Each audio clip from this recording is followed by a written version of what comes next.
Pada 24 Agustus 1990, aksi kejahatan digemparkan dengan kehadiran sosok pria yang telah memutilasi 6 orang pemuda, diantaranya satu mahasiswa Universitas Florida dan 5-nya adalah Universitas dari Santa de Cloud.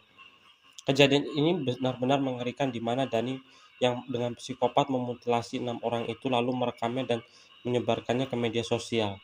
Ini gila sekali, bahkan sangat kelewat gilanya. Penasaran seperti apa kisahnya? Ini cerita lengkapnya.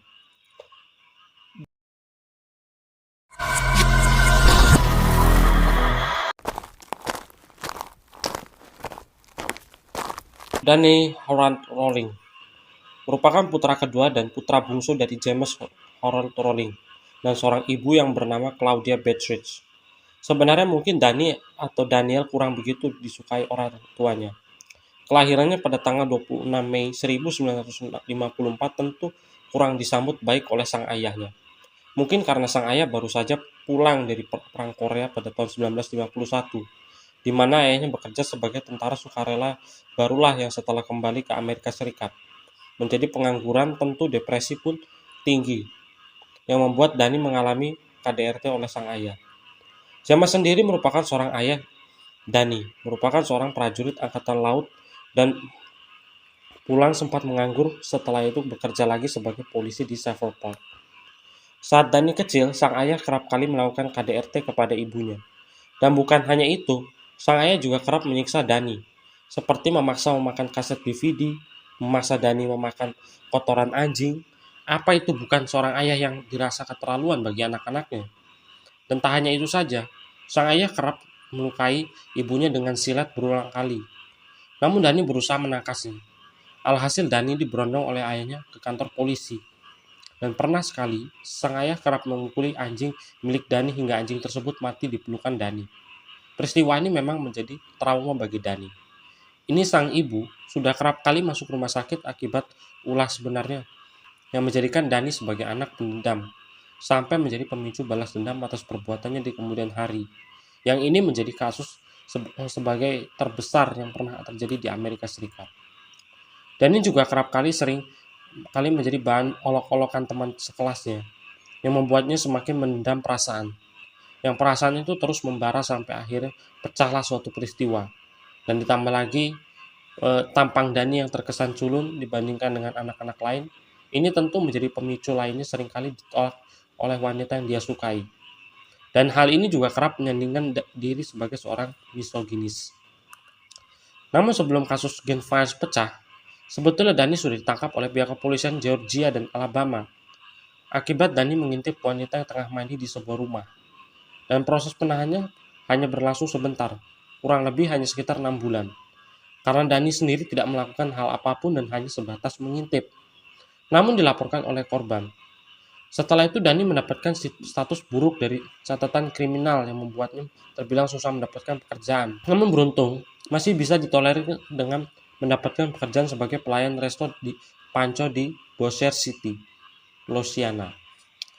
Dan kejadian itu pun pecah pada hari Jumat tanggal 24 Agustus 1990, di mana Dani sempat merekam aksi pembunuhan terhadap 6 orang wanita yang merupakan satu mahasiswi dan yang berasal dari kampus Santa Fe Colt, merupakan satu mahasiswa jurusan kimia, dan 4 lagi merupakan Universitas Florida. Namun anehnya, Dani kerap merekam semua aksi ini dengan menunjukkan dalam bentuk video. Memang saat itu belum ada media sosial dan belum standar sekarang. Dulu waktu tahun 1990 saja, Dani hanya sebatas merekam aksinya lalu dia publikasikan melalui internet. Karena dulu belum juga ada Google, jadi Dani kerap memposting di internet browser di situs pribadi miliknya. Lantas ini pun membuat para netizen waktu itu melaporkan hal tersebut kepada pihak kepolisian. Dan pihak kepolisian segera menyusuri langsung di apartemen tempat Dani melakukan aksi itu.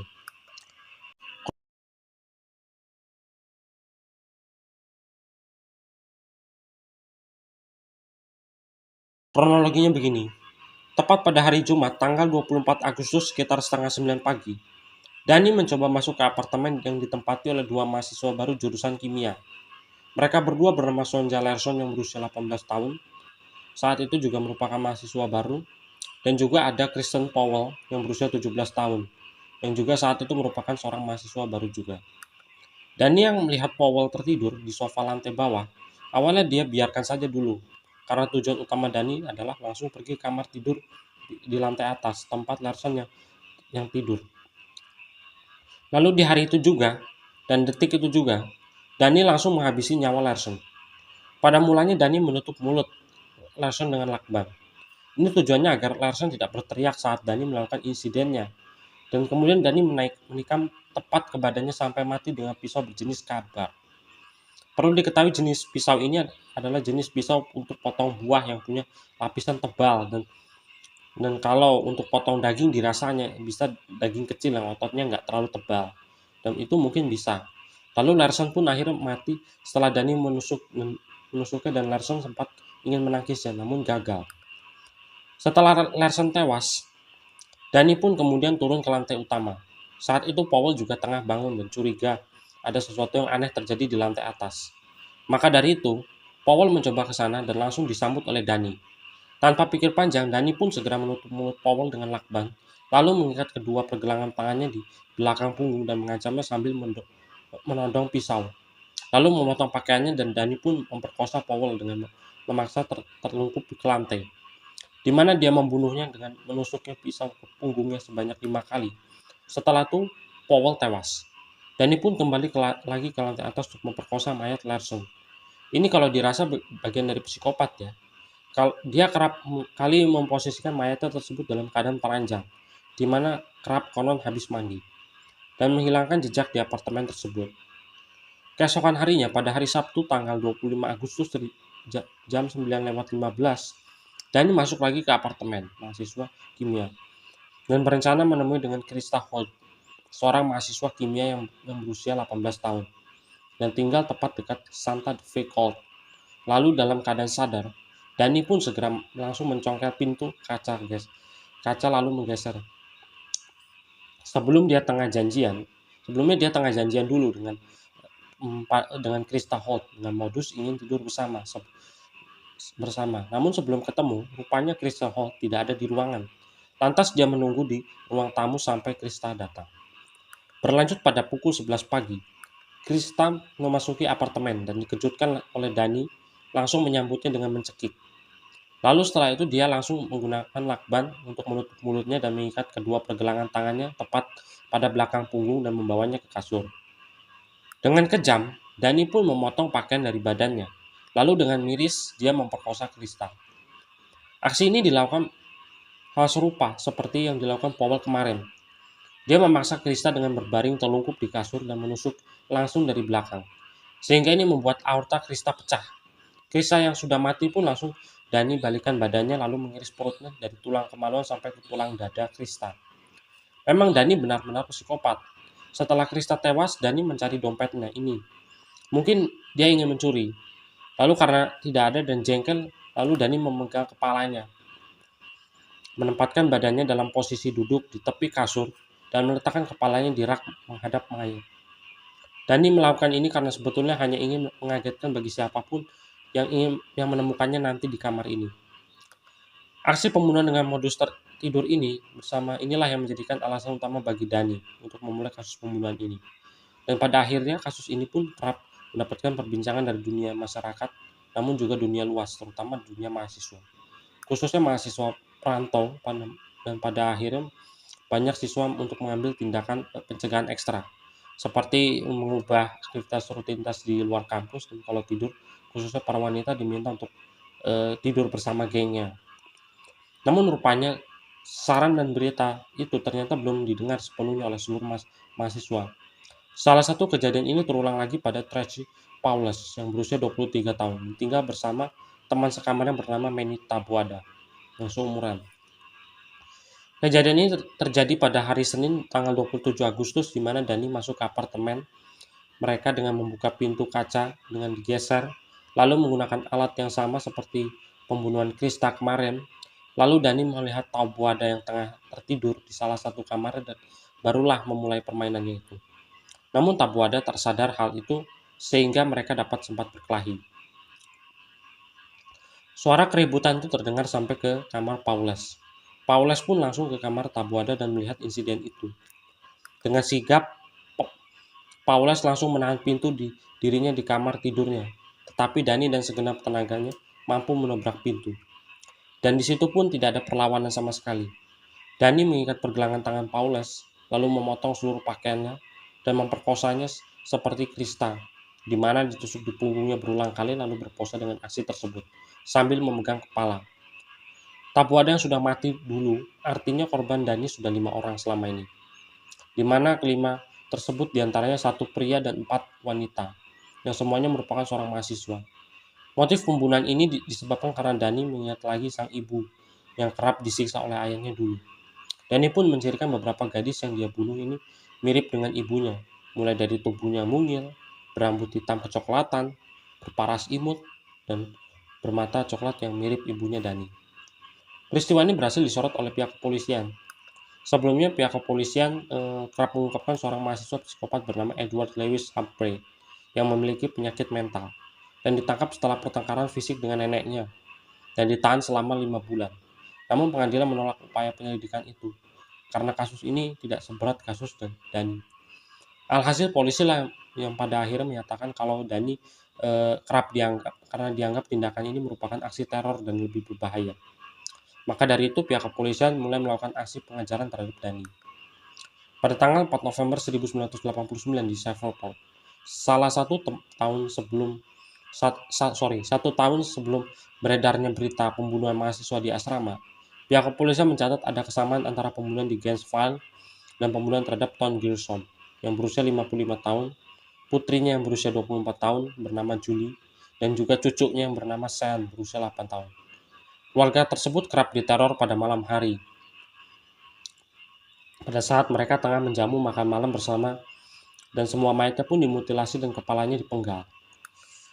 Di tahun berikutnya, pihak kepolisian pun segera menyusuri Shreveport pada November 1990 karena dianggap memiliki persamaan atas pembunuhan yang dilakukan di Gainesville dan pembunuhan dilakukan di Shreveport. Di antaranya pose korban, bekas lakban di mulutnya, dan cuka digunakan untuk membersihkan tubuh. Pihak kepolisian pun menguji cairan tubuh pelaku di Shreveport dan menemukan bahwa orang tersebut juga memiliki golongan darah B. Bahwa si pelaku ini memiliki golongan darah B maksudnya. Korban Dani tidak hanya itu saja. Di waktu yang sama, seorang penduduk Shreveport bernama Cindy Jurek menelpon Crime Stoppers dan melakukan aksi kalau Dani Rolling mungkin terkait dengan pembunuhan di kedua kota itu. Namun 3 bulan sebelumnya, tepat bulan Agustus 1990, Jurek, seorang polisi Louisiana, mendengar laporan berita tentang serangkaian pembunuhan saat mereka tengah melakukan perjalanan ke kota Florida Panhandle. Laporan itu membuatnya berpikir tentang Dani yang dia temui di gereja kampung halamannya di Louisiana. Dan ini ada hubungannya dengan pembunuhan keluarga Grissom di Shreveport. Dani sempat mengatakan kalau dia kerap membunuh orang di sekitar Stephen Dobbins. Dani datang setiap malam belakangan ini dan kemudian suatu malam Stephen datang dan dia berkata untuk menemukan Jurek. Stephen kerap menjelaskan kalau dia mengetahui betul tentang Dani yang memiliki masalah kejiwaan. Kerap mengakui kalau dirinya telah membunuh satu keluarga di Shreveport. Mendengar hal itu, Jurek kurang begitu percaya, lantaran selama ini Dani dikenal sebagai pribadi yang lugu. Namun sejak Stephen membenarkan kasus ini, Jurek pun merasakan firasat yang tidak enak. Dan firasat ini segera dia laporkan langsung untuk menemui rekan-rekan polisinya. Jurek segera menemukan rekan-rekannya pada bulan November karena merasa adanya firasat yang tak mengenakan pada dirinya, yaitu begitu khawatir akan ancaman baru dari Dani yang dibilang sangatlah mengganggu. Suatu hari saya mengangkat telepon, saya menelpon Crime Stopper dan saya berkata, saya rasa ada satu orang yang perlu kami selidiki, yaitu Dani Rolling. Pihak kepolisian menyepakati terkait penangkapan Dani. Dengan cepat segera menyusuri supermarket di kawasan Ocala, Florida. Karena kebetulan Dani tengah merampok di sana dan berhasil ditangkap pada 7 September 1990. Perampokan itu dilakukan 10 hari setelah jenazah Paulus dan Tabuada berhasil ditemukan. Dani pun dipenjara tepat di Marion County yang berjarak 74 km selatan Gainesville. Berdasar hasil tes darah, Dani memiliki golongan darah B sesuai seperti kasus pembunuhan Gainesville yang terjadi 1 tahun lalu. Dani dirasa telah melakukan berbagai kejahatan sadis selama ini. Seorang pria yang terlihat lugu dan polos namun rupanya kerap membantai begitu banyak orang Maka pihak kepolisian pun segera menemukan beberapa alat bukti, dimulai dari senjata tajam, senjata api. Senjata tajam yang dia gunakan adalah pembunuhan tersebut terhadap anak kos yang tengah menginap dan mengumpulkan beberapa potong kepala, merampok uang dari hasil pembunuhan itu, mengambil kaset VCD, mengambil beberapa perhiasan, dan ini bisa dinyatakan berat hukumannya. Namun pada 5 Agustus 1990, beberapa hari minggu sebelum insiden besar yang membunuh beberapa remaja putri, Danny kerap masuk ke rumah Janet Frank yang tepat di kota Sarasota, Florida. Dia mengikat Janet dan berulang kali melakukan hubungan seksual, tapi tidak membunuhnya. Namun Janet tidak melaporkan hal tersebut karena Janet trauma akan kejadian tersebut. Pada bulan November 1991, Danny pun akhirnya didakwa dengan 5 tuduhan pembunuhan. Putusan hakim muncul 4 tahun setelah dia diadili. Selama persidangan, Danny kerap berperilaku seperti anak-anak, di mana motif pembunuhan tersebut mengikuti gaya superstar ala Ted Bundy. Namun pada tahun 1994, sebelum persidangan dimulai, Danny langsung mengakui kesalahannya atas semua tuduhan itu. Lalu pihak jaksa pun mengatakan Rod Smith memaparkan tahap hukuman dalam penuntutan. Selama persidangan berlangsung, Court TV sebagai media peliput tersebut melakukan wawancara langsung kepada ibu Danny di rumahnya, dan sang ayah pun kerap ikut mendengarkannya dan ikut berteriak di luar kamera. Namun pada tanggal 20 April 1994, Danny pun akhirnya dijatuhi hukuman mati. Selama ini Danny diagnosis dengan parafilia, gangguan sosial, dan juga gangguan mental setelah diuji melalui pihak kesehatan. Danny pun sempat dipenjara selama kurang lebih 12 tahun sebelum akhirnya dieksekusi mati pada 25 Oktober 2006. Selama di penjara, Danny kerap meminta maaf atas serangkaian pembunuhan yang dia lakukan berulang kali baik pada Shreveport maupun di Gainesville. Tak luput dia meminta maaf pada beberapa 5 mahasiswa yang tengah menjadi korban selama ini. Permohonan maaf itu disampaikan kepada ahli spiritualnya seorang pendeta bernama Mike Hudspeth. Dan sebelum dieksekusi mati, Danny pun kerap menyantap lobster kesukaannya sebagai permohonan sebelum eksekusi mati. Danny pun dieksekusi mati dengan cara dibius di penjara negara bagian Florida pada tanggal 2 Oktober 2006. Setelah Mahkamah Agung Amerika Serikat menolak banding yang terakhir, dia dinyatakan meninggal pada pukul 6 sore. Dan tentu kejadian ini merupakan suatu pembunuhan yang dibilang cukup sadis, di mana hampir melibatkan pemenggalan kepala, mutilasi, dan juga tindakan psikopat. Dan memang dirasa Danny ini mungkin sedikit mengalami psikopat. Dan namun harapannya kejadian ini semoga tidak terulang lagi dimanapun berada. Terima kasih.